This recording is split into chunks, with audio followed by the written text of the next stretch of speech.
Saka vatanga zvekare vanhu vaya vana George. Hanzi ndiko kwayakabva uku kwainodzivirirwa nevanoidzivirira vacho, kwete kuGeneva nezvimukasungata. This is a war presidential spokesperson stooping so low kuenda kunorakasha on social media for the sake of likes. For the sake yekungoti uti unzi warakasha chete. Triple C recognizes the liberation struggle.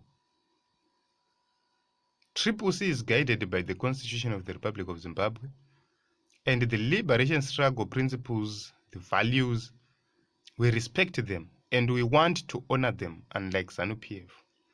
As a Triple C, we are saying the comrades fought during the liberation struggle but got nothing.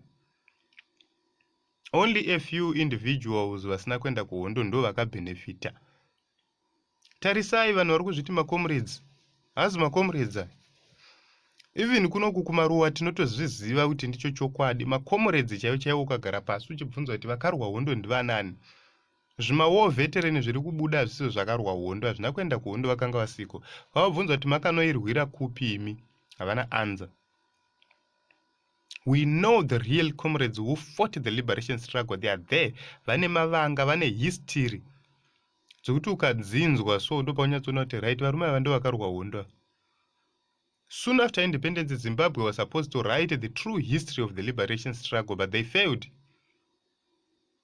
But who use my documentaries aripo, who use my articles aripo, who use the surviving comrades to write that history.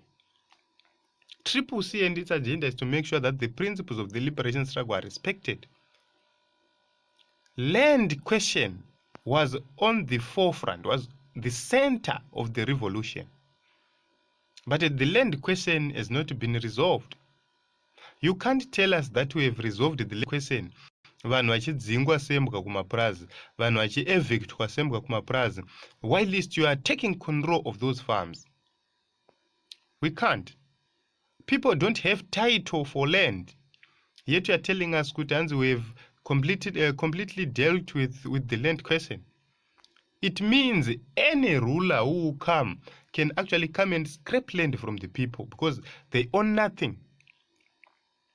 That is the reason why people are being removed from their land without compensation. They are targeting to remove people there without compensation.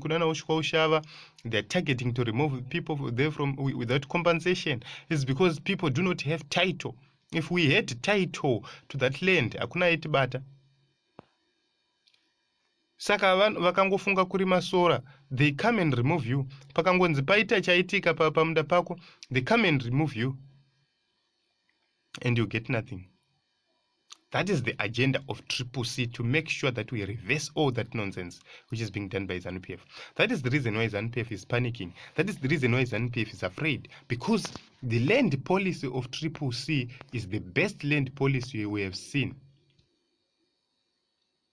Saka, isisu, we are going to fight.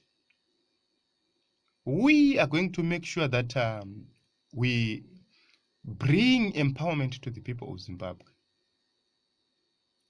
They believe kuti sisu tiri panapa kuita zvehondo. No, we want to rebuild Zimbabwe.